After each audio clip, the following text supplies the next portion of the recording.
Hello, everyone, and welcome to FPL Expectations with me, Craig. Unlike other episodes, however, it's just going to be me solo as we go through my game week review and just see how my team got on in general. 50 points was the average for the week. I got slightly above that. 64 points I ended up on with. Not entirely impressed with that. A few, I wouldn't say mistakes, but a few gambles that I did that didn't really pay off. But we'll go through it and we'll see what you thought of it. And you can tweet us at FPL Expectations and let us know how your team got on. And if there are any questions, we're going to do another episode tomorrow with our FPL experts, and maybe they can go through them. So do tweet us. If you're not following us already, follow us on FPL Expectations on Twitter, and let us know any questions that you have or how our experts can help you. Right, we're going to go straight into it. We're going to have a look at my team. And as I mentioned just now, 64 points I finished on, 14 points better than the average, which isn't too bad, considering the first, considering it being the first week. Sorry, but like I said, I wasn't too happy with it, purely because there were some decisions that I made that kind of went against me.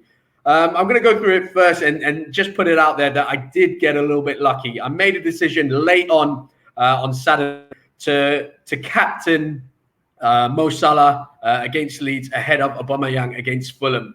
And I had the captaincy on Aubameyang the whole week leading up to it. And I made a last-minute decision after seeing a few tweets, looking at some of the experts in the FPL community, and I did make that decision to switch over. So I did get a really good haul, which really helped me out in the end to get that 64 points. So I have to admit, maybe I got a little bit lucky there because I did expect Aubameyang to score more than just the one goal.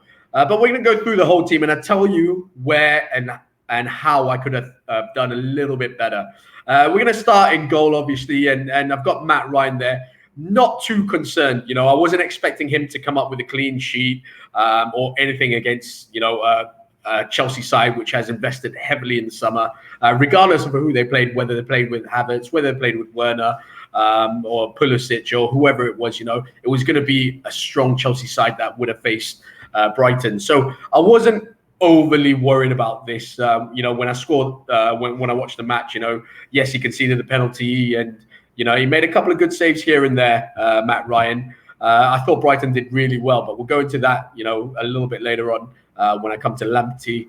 But not going to go too much into this because I was quite happy with this because I think, as a set and forget, 4.5 for Ryan. As you can see on the bench, I've got the backup goalkeeper who wasn't on the bench because he was injured in Walton.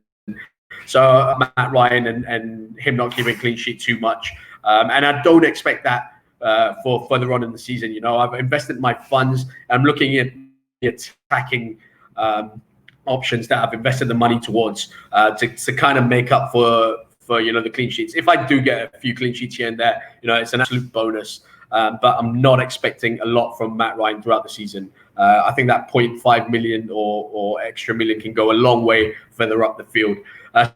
To the defense. Now, I went for a defense of Eric Dyer, Trent Alexander Arnold, keep getting mixed up all the time, and Kyle Walker-Peters.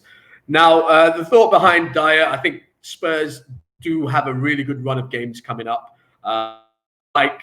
Everyone thought, Everton were always going to be a strong opposition. I didn't expect them to keep a clean sheet in this match. I think Dyer was a 5 million investment for the long run and that nice run of fixtures that Spurs have, despite that fixture pile up. But where I think I could have done a little bit better is I was looking at a Wolves defender. Now, Vinagre was in a lot of teams at 4.5, and he was one that I toyed around with Kyle Walker-Peters and a few others. And then when the uncertainty came about, especially when they signed Marcal, and there was some doubts about whether Vinagre was going to be in that left wing back position. So I took him out. I actually considered Roman Size to be my 5 million defender instead of Dyer. And that is where I think I probably missed out on. Maybe just for this game week, I'm just going to say that. But Roman Size came in with a massive haul with a goal, a clean sheet. and some bonus points. So I did miss out quite a bit there, and which would have boosted my points, obviously. And Eric Dyer, what I went with was a bit of safety. It was between him and Ben Davies. I was quite confident that Eric Dyer would start. Ben Davies hasn't had an assist for about 2 years or something like that. So I thought, from set pieces, Eric Dyer could have been more of a threat, a goal threat. So that was the thinking behind going for him. Trent. Now, Alexander-Arnold, what can I say? He's a guy, I think a lot of people, I think some people even captained him, was really, confident going into this game week, especially against a newly promoted side. And I think the thing with Leeds was that I personally didn't think it was ever going to be an easy fixture. Leeds coming up as champions. They've been playing some fantastic football in the Championship, and they have a really good manager in Bielsa. With Alexander-Arnold, one of the most picked defenders. I think every team has him in their drafts. But one of the main things about him is obviously his goal threat and his assist. Him being on free kicks. What actually surprised me was the amount that his colleague Robertson on the opposite side was getting involved in, and he was on set pieces as well. He was taking corners, so that is something that you can look forward to because it saves you a little bit of money there. And you can use that extra bit of money, 0.5 I think it is, to spread around the squad. So that's something you can keep tabs on. And yeah, defensively, Trent looked really out of it. He didn't look match fit. He was exposed by Harrison quite badly down Trent's right-hand side, Leeds' left-hand side. And we saw that from the opening goal. So it's something that we have to kind of monitor going into game week 2. Does Klopp keep the faith in him? Doesn't really have a backup in Neco Williams. He got badly exposed in the Charity Shield against Arsenal, and maybe kind of ruined his or limited his game time for this season quite a bit. But what Klopp could do as well, he could put Joe Gomez out as a right back and bring someone like Matip in once he's recovered, or someone else in that centre back position. Fabinho's played there before. So is it worrying times for Trent? I hope not. They've got Chelsea in game week 2, which is a tough one. So I would guess that Klopp needs his full strength squad out, which would mean Trent gets another start. But if his form continues like this, it is worrying for Trent owners. So yeah, a little bit disappointed with his return. Actually, very disappointed with his return, as I was expecting a lot more. With the 4 goals that Liverpool got, there's no involvement from Trent's side whatsoever. So definitely a cause for concern. Kyle Walker-Peters now. Yeah, Southampton up against Crystal Palace. This was a match I really fancied Southampton to do, especially with their form post-lockdown. Obviously, Danny Ings, who we'll come on to a little bit later, who was also in my squad, was talked about. But Kyle Walker-Peters making that transfer in the summer from Spurs to Southampton. And, he was one who I really like. I like him when he ventures forward. He did venture forward on quite a few occasions in this game. And Southampton did concede, but there was an instance where right at the death, I think it was about the 89th, 90th minute, where Kyle Walker-Peters crossed it in, and Danny Ings just missed out with his header. It was a point blank save by Guaita in the Crystal Palace goal, and that would have got me massive points. But then again, it's fine margins, and that's the difference. So, if that had been put away, you could be possibly talking about bonus points, and definitely an assist for Kyle Walker-Peters, as well as a goal for Danny Ings. So that's a massive swing there, and a massive difference to my game week score. You're looking at about 10 points there. So yeah, missed out on that. But is there something to look forward? Is Kyle Walker-Peters someone that I'm going to keep? I think he is at 4.5. I don't think there's many tasty ones. I think Justin is another one at Leicester. Obviously, got a really good haul. I'll come on to him a little bit later on in the show. But that is one who I was also toying around with. So Seiss and Justin were in some of the drafts that I did. And unfortunately, I decided on Dyer and Walker-Peters in the end.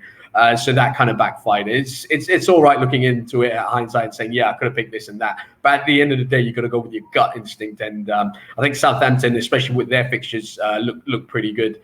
So I'm expecting more from Kyle Walker-Peters and Eric Dyer in the games in the not too distant future. Now we're going to go on to the midfield, and yeah, with the midfielders, you can see, let me just scroll down for you. Yeah, so I went with Dele Alli, Aubameyang, Ceballos, Salah, and Saint-Maximin. I know the first thing that everyone's going to say is, Danny Ceballos, what are you thinking? My thinking behind it is that he came on the back of a really good post-lockdown season, or second half of the season maybe, for Arsenal. You know, he was very involved with whatever they're doing going forward, with Granit Xhaka just holding slightly. You know, Ceballos had a little bit more license to go forward, create a little bit more. We saw glimpses of it when he came on. You know, nice little involvement with a pirouette, a little dummy, I think it was, nutmeg in the penalty area, which could have come to something. It didn't. But I fully expected him to start. I didn't really see El Neni starting in this, so that was a bit of a surprise for me. But I do expect Ceballos to come into it as the fixtures go on. So yeah, he's someone who I'm really looking at. I'm looking at. I love some Arsenal coverage in there. I think Willian's a little bit out of my price range for the midfield that I have, unless I make some major transfers. But you know, I still need to get City assets in. I still need to get United assets in. So I think at 5 million, you know, Ceballos was someone who was looking really tasty for me. Takes corner kicks as well. But yeah, that really backfired. That hurt me quite a bit actually, because against a poor Fulham side, I think he could have got something.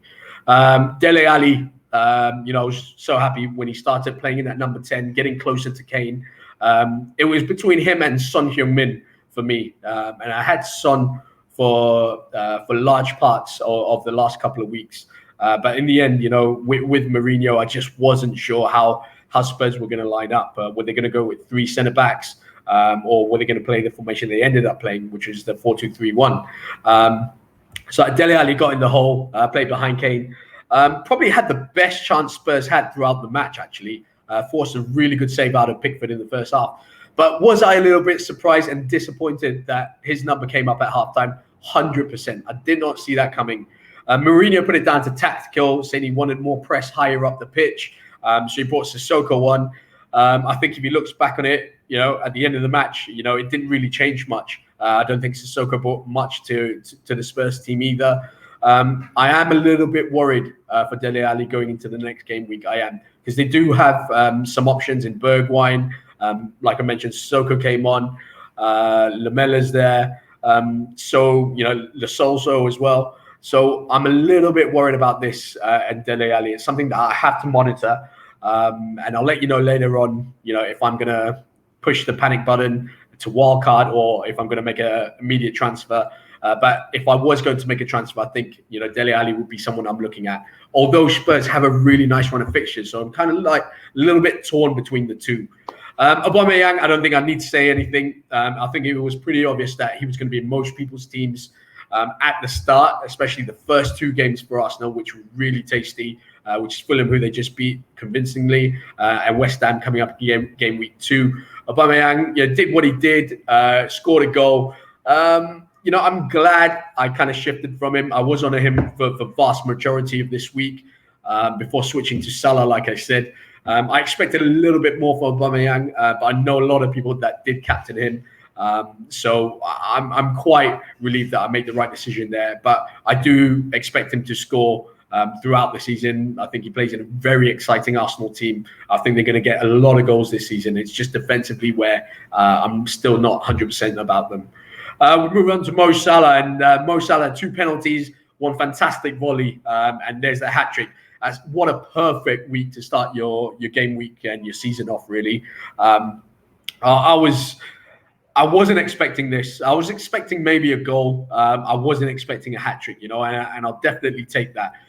Coming into this, the reason why I was on Aubameyang the whole week was just, Mo Salah's pre-season form. It was shocking. I watched the Blackpool match, and they scored 7 goals past Blackpool, and he didn't even get an assist. At the very least, there was not much goal involvement. He looked poor. He looked jaded. He looked rusty. He looked everything that you really don't want in an asset, let alone a 12 million pound asset in Salah. But at the end, like I said, I read a few things on Twitter, looked at a few experts, decided to stick or to change it over to Salah rather. And I'm glad I did, because without that massive haul, without that hat trick and that clean sheet, no clean sheet, sorry, without that hat trick, I would have been suffering. I would have been well below the average. So I'm a little bit fortunate for that I got that decision right. Saint Maximin. Now, expecting a lot of Saint Maximin, to be honest with you. I loved him. Scored some goals in preseason. He's always exciting to watch. Goes past players for fun.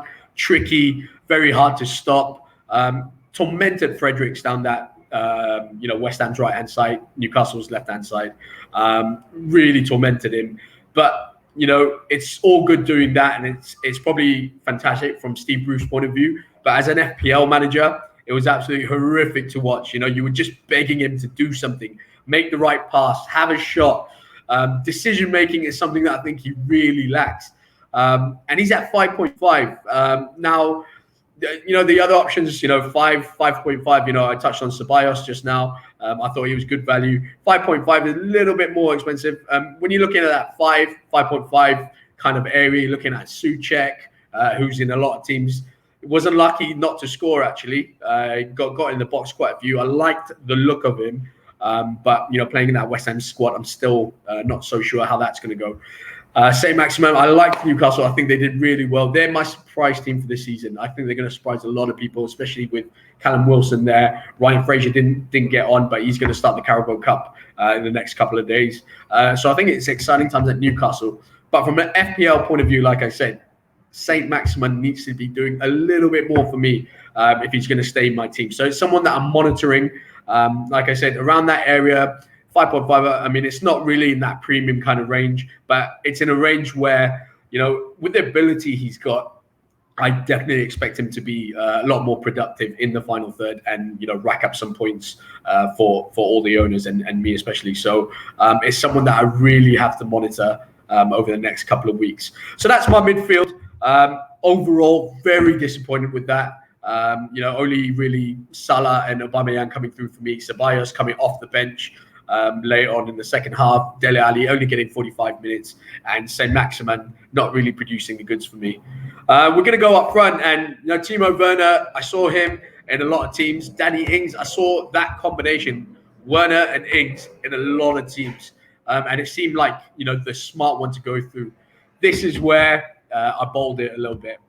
I had Jamie Vardy in the whole week, and I saw his stats. He starts off the season well, has a fantastic record against West Bromwich Albion.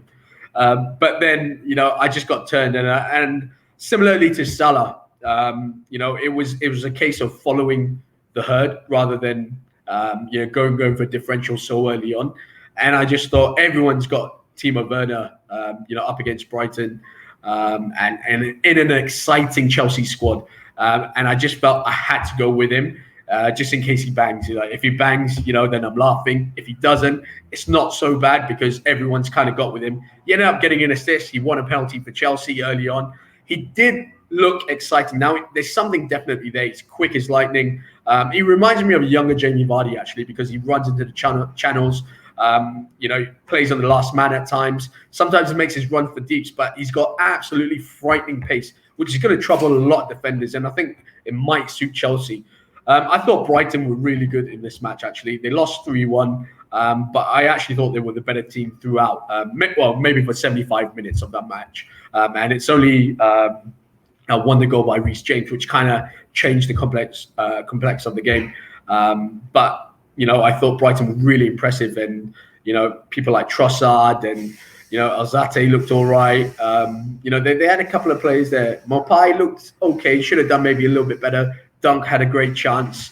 But Timo Werner, back to Timo Werner, I expected a little bit more from him from a goal scoring point, but he was getting into good positions. You could see what Chelsea were trying to do, trying to get it over the top and trying to exploit his pace.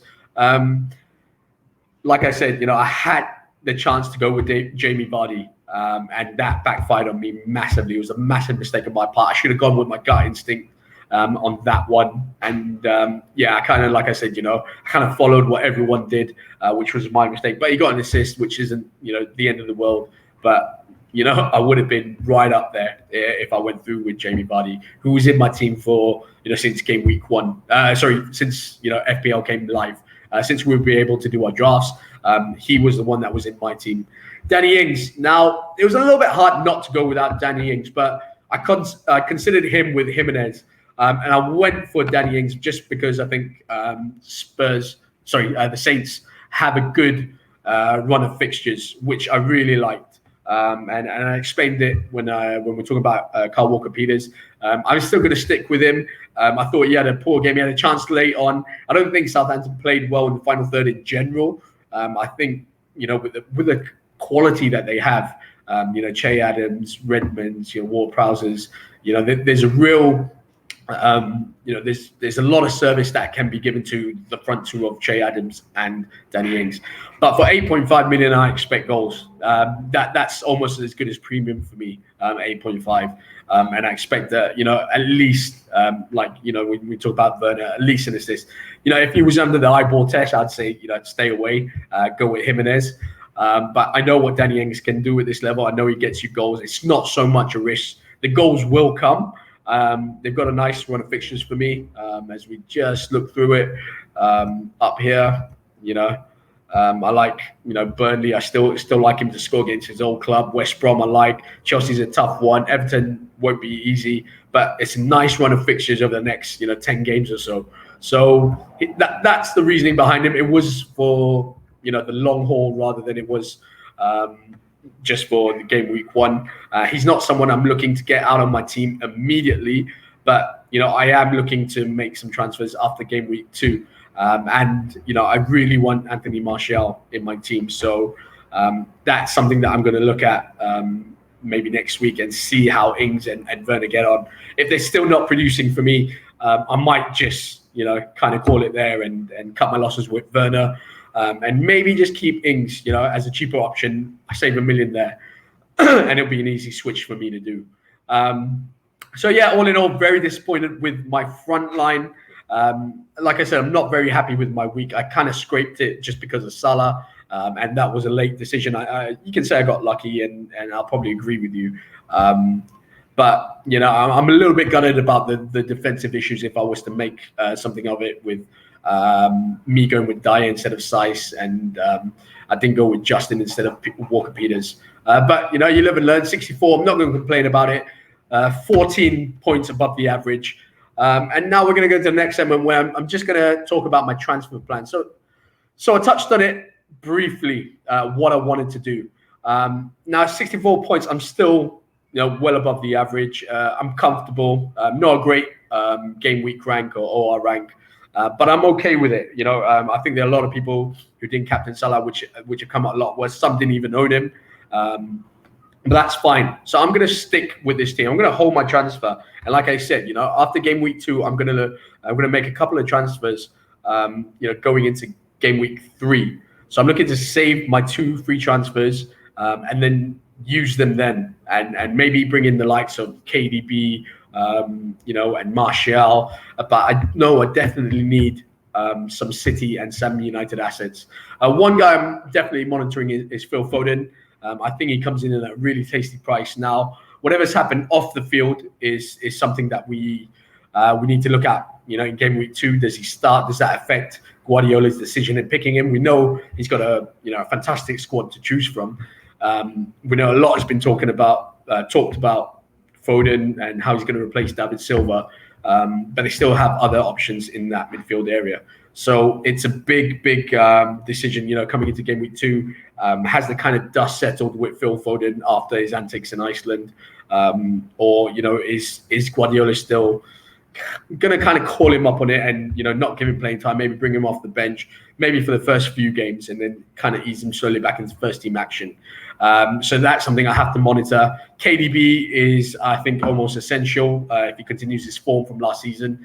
But I'm going to stick it out for this week in terms of transfer plans. I'm going to stick it out. I'm going to just hold out and just hope that this team does a little bit better than they did the previous week. I think it's going to be tough because Obviously, you got Chelsea up against Liverpool. Aubameyang against West Ham. You've got to fancy that. I hope Ceballos starts.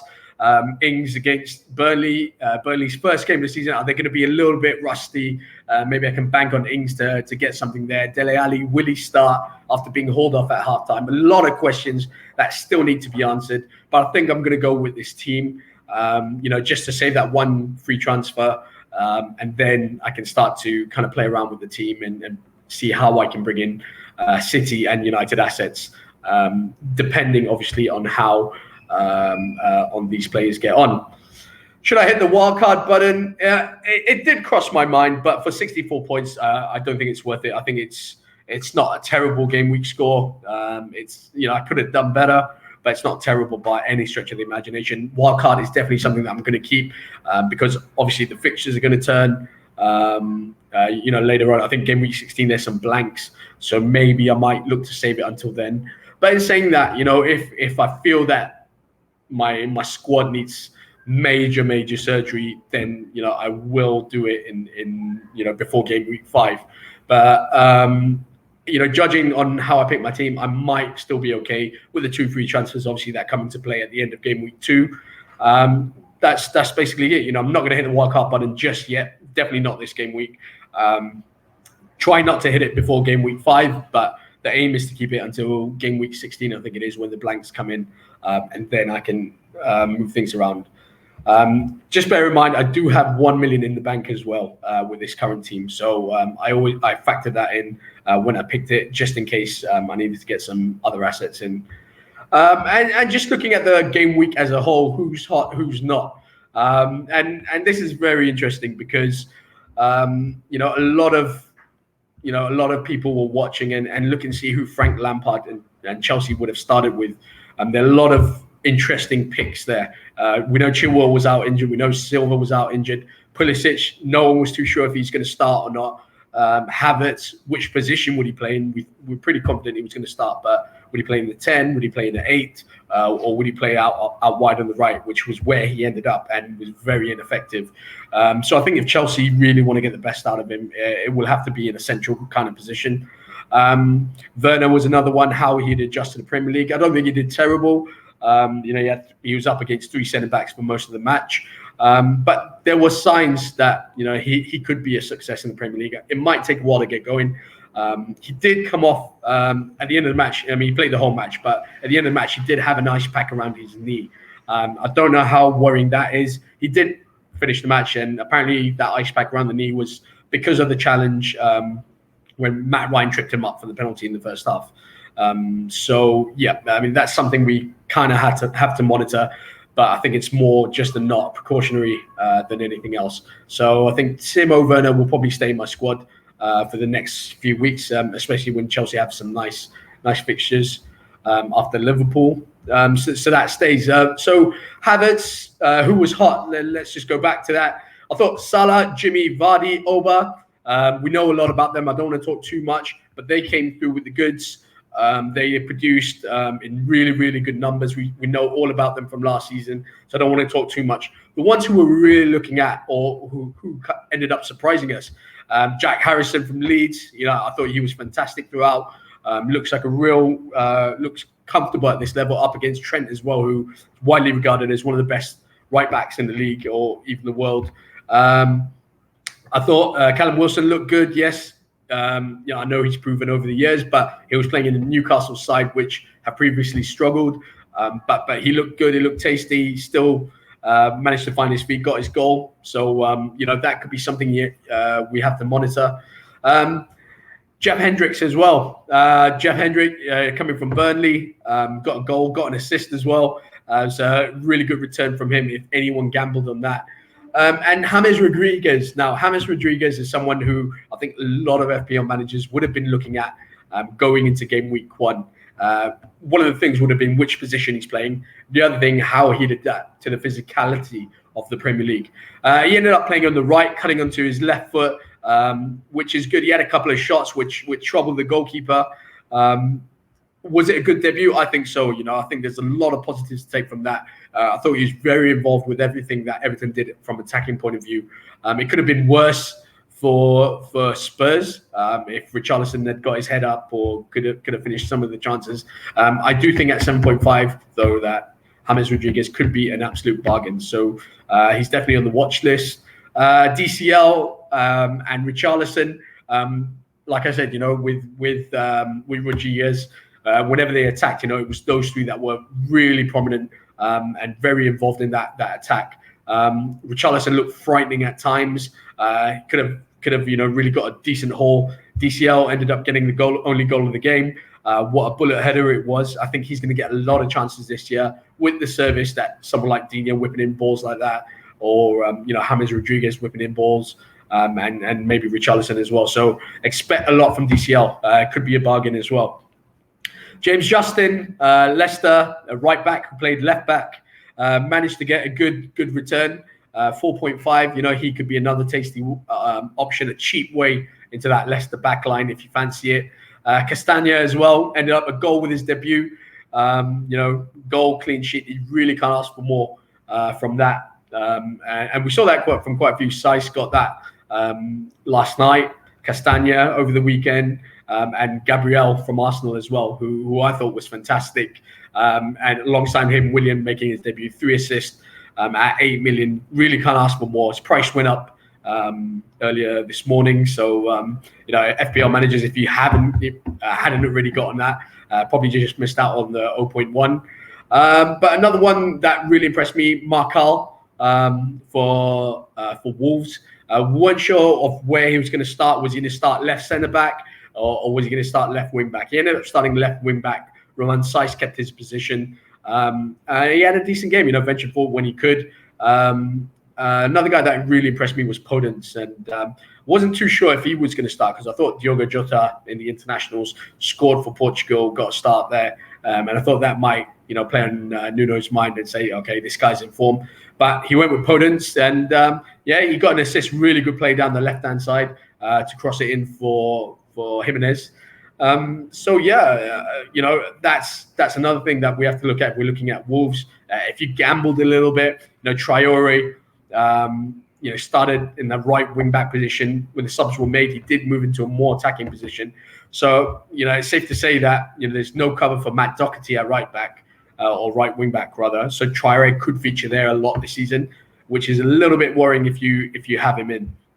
But like I said, something to monitor. So those are the hot players of the week.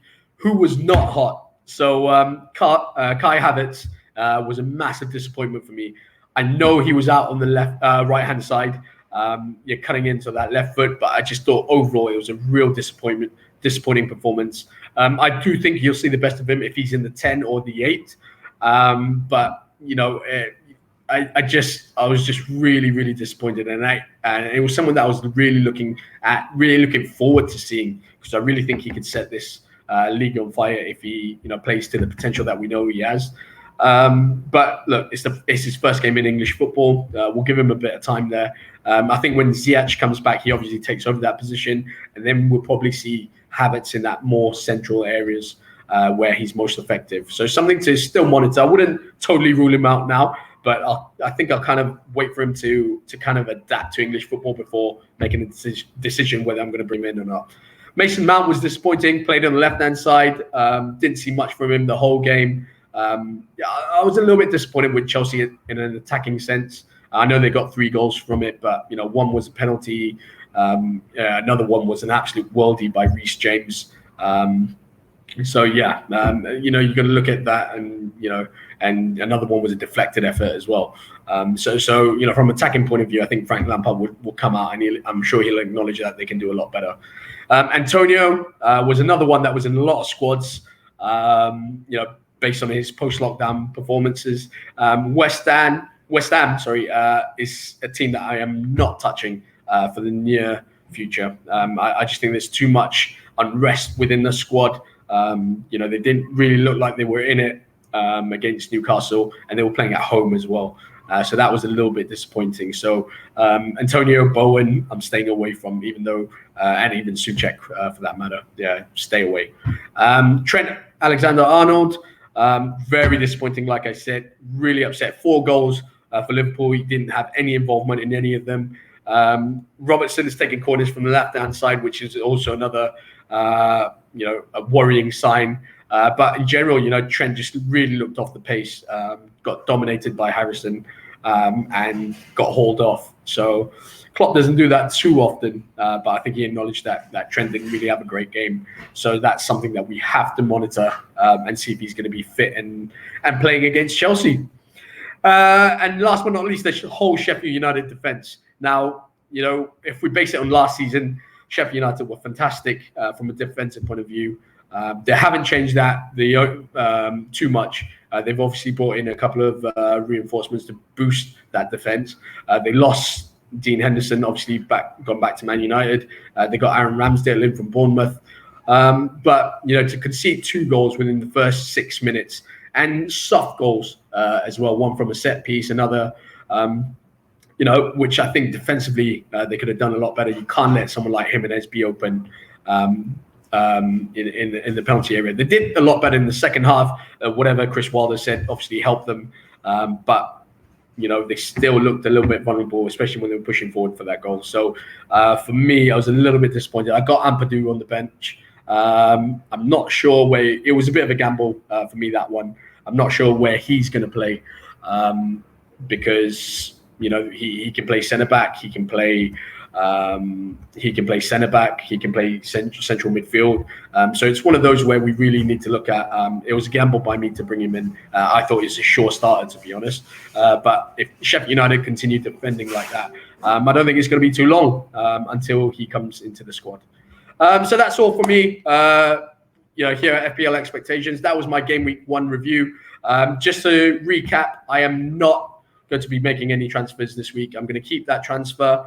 And I'm just going to try and hold out for game week 2, where I can then, straight after that, make 2 free transfers and then look to try and get some City and United assets in.